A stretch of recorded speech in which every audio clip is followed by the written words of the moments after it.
Baik, assalamualaikum warahmatullahi wabarakatuh. Di video kali ini saya akan memaparkan review jurnal internasional dan nasional. Untuk jurnal pertama itu adalah nasional implementasi AR atau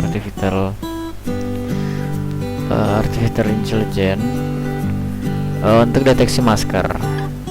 Untuk deteksi masker secara real time dengan Transflow dan SSD MobileNet berbasis Python. Yang kedua ada detecting child sexual abuse image. Oke, mungkin langsung lanjut yang pertama.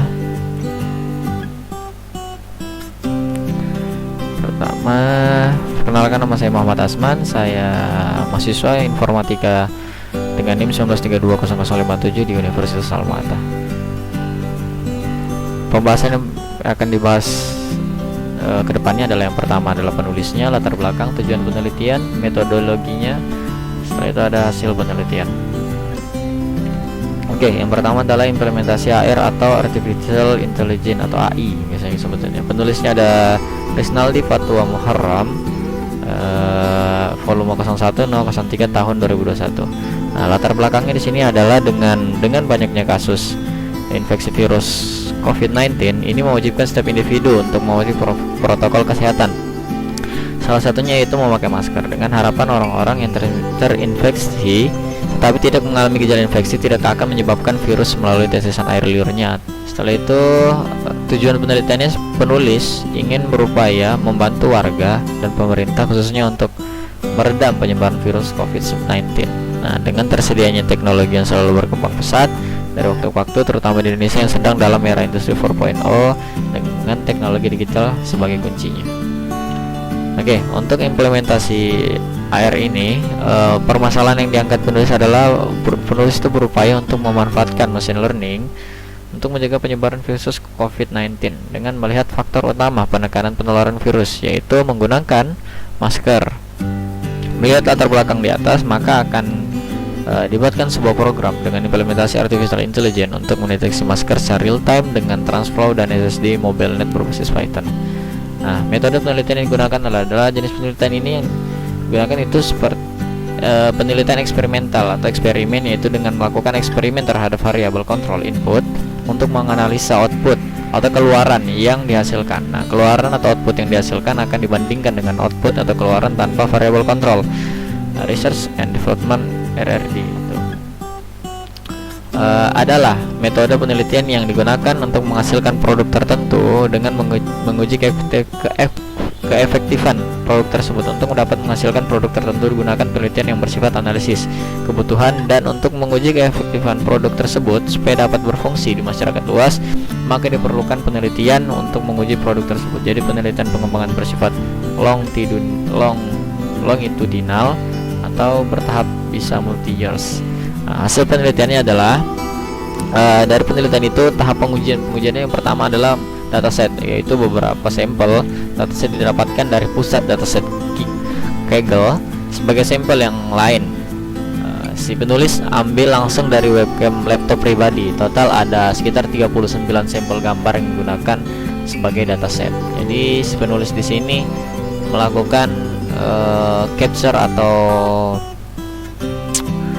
memotret dirinya sendiri dengan webcamnya yang menghasilkan sekitar 39 sampel. Loss merupakan fungsi yang menentukan seberapa jauh nilai prediksi yang menyimpang dari nilai sebenarnya. Dalam data pelatihan, pengubahan bobot model dapat menimbulkan nilai loss. Setelah itu ada learning rate. Learning rate adalah hypermeter yang mengontrol seberapa banyak perubahan model dalam menanggapi kesalahan yang diperkirakan setiap kali bobot model diperbarui. Training step merupakan sebuah visualisasi sebuah hasil dan proses pelatihan berlangsung.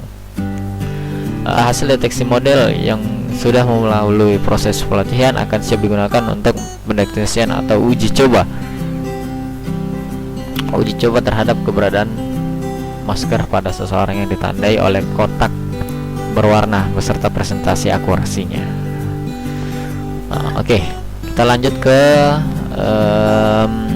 jurnal internasional, yaitu Detection Child Sexual Abuse Image, Trace of Child Sexual Explanation, Exploitation, Hosting and Displaying Website. Nah, penulisnya adalah Enrique Guerra sama Bryce G. Westlake. terbitkan tahun 2021. Latar belakangnya adalah deteksi otomatis gambar pelecehan seksual anak sering pada atribut gambar biasanya seperti nilai hash. Namun penyedia layanan elektronik dan lainnya tanpa akses ke basis data nilai hash memiliki kemampuan yang terbatas untuk mendeteksi gambar pelecehan seksual anak. Selain itu, meningkatnya jumlah konten pelecehan seksual yang didistribusikan berarti bahwa sebagian besar gambar belum dikatalogkan dalam basis data nilai hash. Oleh karena itu, kriteria deteksi tambahan perlu ditentukan untuk meningkatkan identifikasi gambar pelecehan seksual non-hash. Nah, tujuan si peneliti adalah untuk mengidentifikasi pola di lokasi dan praktik penamaan folder atau file dari situs web yang membeli hosting dan menampilkan gambar pelecehan seksual anak, serta itu untuk memblokir hal-hal negatif seperti itu, terkhusus untuk web. Selanjutnya ada permasalahan yang diangkat. Si penulis ini memaparkan bahwa pada web, forum, media sosial, aplikasi chat, layanan messenger, program file sharing, dan sebagian besar tempat lain yang terhubung dengan internet, banyak gambar-gambar pelecehan seksual pada anak yang akan merusak mental ataupun otak pada anak-anak. Nah, metode penelitiannya adalah yang mereka sebut itu web crawler dan snowball sampling, atau jika diartikan ke dalam bahasa Indonesia adalah penyerap perayap web dan pengambilan sampel bola salju yang dirancang khusus. Menulis menganalisis lokasi dan praktik penamaan 103 situs web surface dan web yang menghosting dan atau menampilkan 8.108 nilai hash gambar pelecehan seksual yang diketahui. Nah, hasil penelitiannya adalah banyaknya situs web yang diidentifikasi melalui sedikit upaya untuk menyembunyikan sifat konten mereka tersebut. Dari 82 situs web yang menampilkan gambar atau video pelecehan seksual anak, 50 atau sekitar 60% diantaranya menempatkan file mereka di folder root mereka, tidak ada subfolder. Jadi terhitung 22.219 atau 27% nilai hash gambar atau video anak pelecehan seksual gambar atau video pelecehan seksual anak. Nah,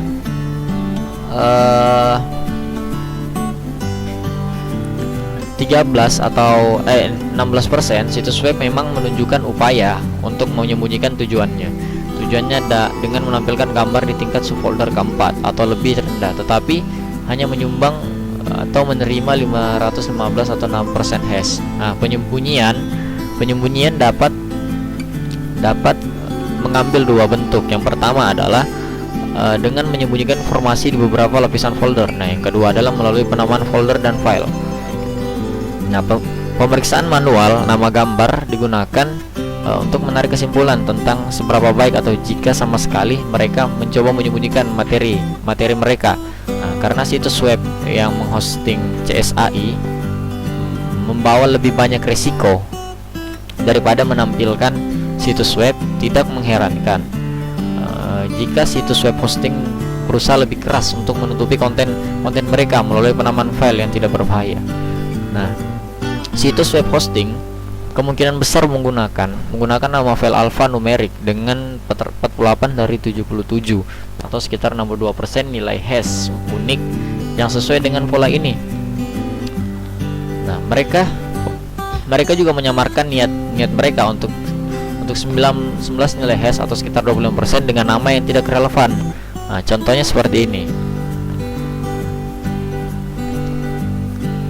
Nah, ketika melihat lebih dekat ke 50 lokasi folder unik di situs web hosting, tidak ada yang secara eksplisit diberi judul yang menunjukkan bahwa situs web hosting sangat ingin menghindari penggunaan kata kunci eksplisit untuk menunjukkan konten mereka. Nah, nama folder yang paling umum adalah format data dengan beberapa menjadi alfanumerik. Yang paling penting 17 yang paling penting ditemukan di folder bernama gambar seperti gambar, foto, galeri, dan banner. Akhirnya perlu dicatat bahwa 41% ini terorganisir dalam folder dengan nama gambar menurut subfolder tahun atau bulan.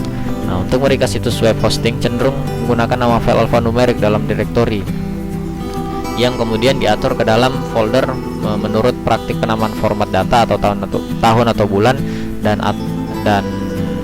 atau nama berbasis gambar. Nah, relatif menampilkan situs web lebih jarang mencoba memberi label palsu pada folder CSI. Nah, sekitar hanya 20% dari hash yang disamarkan menggunakan judul folder yang tidak relevan, misalnya otot, dan sekitar 40% menggunakan judul alfanumerik. Nah, penulis mengatakan bahwa temuan mereka memperkuat kebutuhan untuk menyesuaikan strategi dengan tujuan akhir, misalnya deteksi atau koneksi media maksimum, dan jenis situs web, misalnya hosting atau menampilkan situs web, dan jenis perangkat lunak yang digunakan. Jika memerangi distribusi gambar pelecehan seksual anak terus dilihat sebagai masalah yang perlu ditangani oleh semua orang, nah mereka terus mengembangkan perangkat lunak, teknik dan kriteria yang dapat digunakan oleh semua. Maka mereka mungkin mulai mengurangi jumlah gambar pelecehan seksual anak yang ada, yang disebarluaskan secara online. Nah, mungkin itu saja yang dapat saya sampaikan. Kurang dan lebihnya mohon dimaafkan. Wassalamualaikum warahmatullahi wabarakatuh.